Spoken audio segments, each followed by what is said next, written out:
Shalom Bapak Ibu saudari, jumpa lagi dalam Suara Gembala.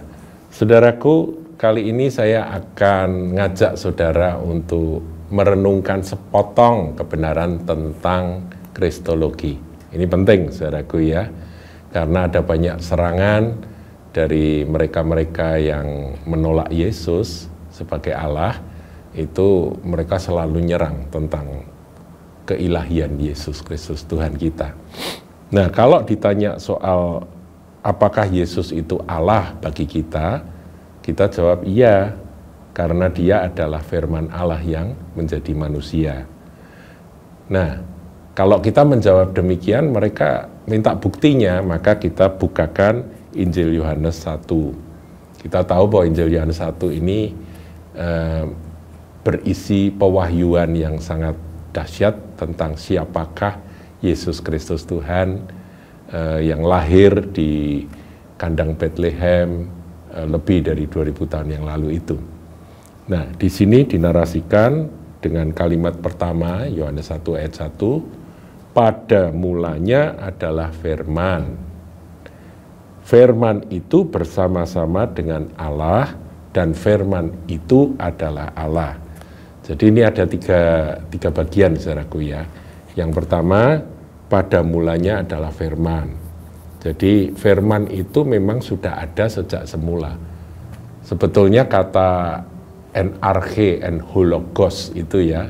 Jadi in the beginning, kata beginning itu sebetulnya kalau Allah ya tidak ada awalnya ya, tak berawal dan tak berakhir.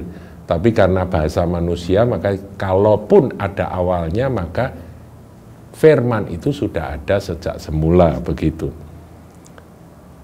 Jadi dari kekal firman itu sudah ada.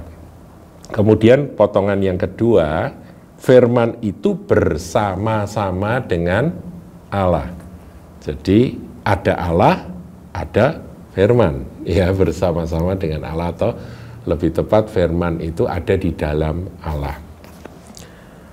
Dan ketiga, firman itu adalah Allah. Nah, poin yang ketiga ini yang seringkali diperdebatkan. Kok bisa firman itu adalah Allah? Nah, penjelasannya seperti ini, saudaraku, sebuah ilustrasi sederhana. Saya dan istri akan pergi keluar kota. Nah, ketika kami pergi meninggalkan rumah di luar kota, rumah itu kosong. Dan kemudian saya titip dengan kepada seorang pembantu kami yang tinggalnya di luar pocokan ya, pembantu pocokan.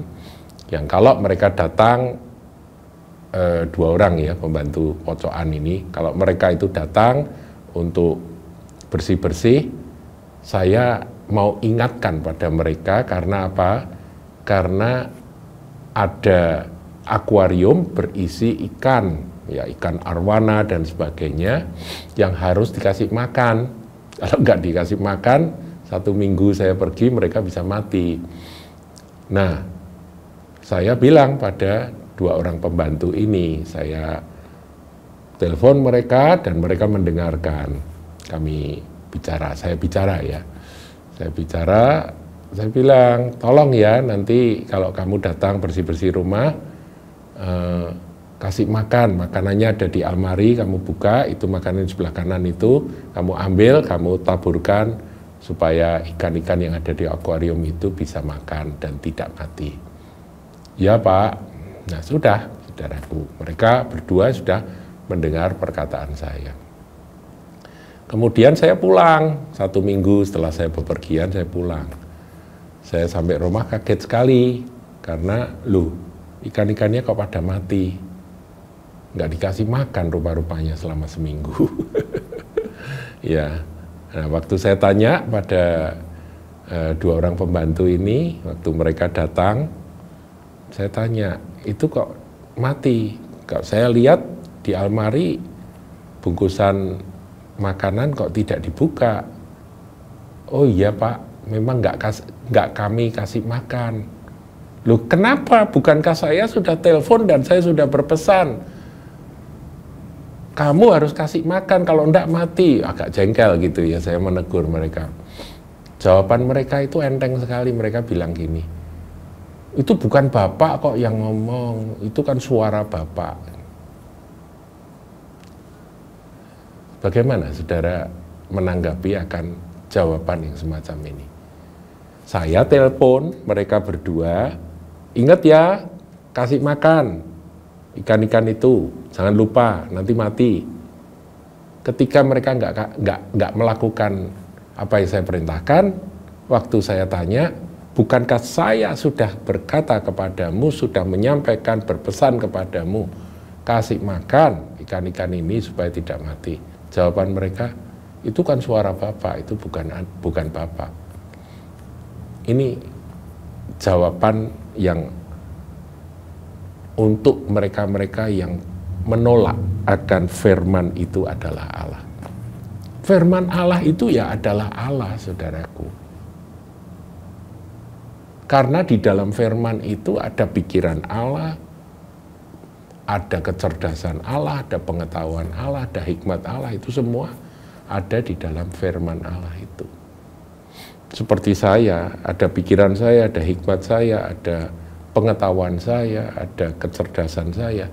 Ini adalah diri saya. Dan kalau saya menyampaikannya melalui perkataan, perkataan itu adalah saya. Itu yang dimaksudkan oleh firman ini. Dan ketika kita baca lebih lanjut di ayat 2, ia pada mulanya bersama-sama dengan Allah, itu ayat 2. Ini mengulangi ya. Pada mulanya bersama-sama dengan Allah. Ayat 3, segala sesuatu dijadikan oleh Dia, oleh firman, dan tanpa Dia, tanpa firman, tidak ada suatu pun yang telah jadi dari segala yang telah dijadikan. Artinya apa? Firman itulah yang menciptakan segala sesuatu, alam semesta ini. Jadi, Sang Firman yang kemudian nanti ayat 14 menjadi manusia atau menjadi daging. Kai holokos sax egneto itu ya, menjadi manusia itu, menjadi daging itu, dia adalah pencipta. Saudaraku, kalau hari Natal kita membayangkan bayi Yesus yang lemah, yang dibungkus kain lampen, yang dibaringkan di palungan, Natal ya saudaraku ya. Maka siapakah sesungguhnya bayi yang lahir itu? Dia adalah Sang Firman yang menjadi manusia. Dan dia, karena dia adalah firman, maka dia adalah Allah. Ketika dia jadi manusia, dia disebut anak Allah. 100% manusia, tetapi juga 100% Allah, karena dia adalah firman yang menjadi manusia. Inilah iman kita, saudaraku, tentang siapakah Tuhan Yesus, Putra Allah itu. Makanya di dalam ayat 14, masih Yohanes 1 ayat 14, firman itu telah menjadi manusia dan diam di antara kita, dan kita telah melihat kemuliaannya, yaitu kemuliaan yang diberikan kepadanya sebagai anak tunggal Bapa penuh kasih karunia dan kebenaran. Jadi Tuhan Yesus itu disebut anak tunggal Bapa pertama kali dalam Injil Yohanes di ayat ini, karena dia adalah firman yang menjadi manusia. Demikian penjelasan tentang kristologi. Saya harap ini diulang-ulang sampai saudara benar-benar hafal. Kalau ada yang tanya, jawablah seperti ini. Tuhan Yesus memberkati.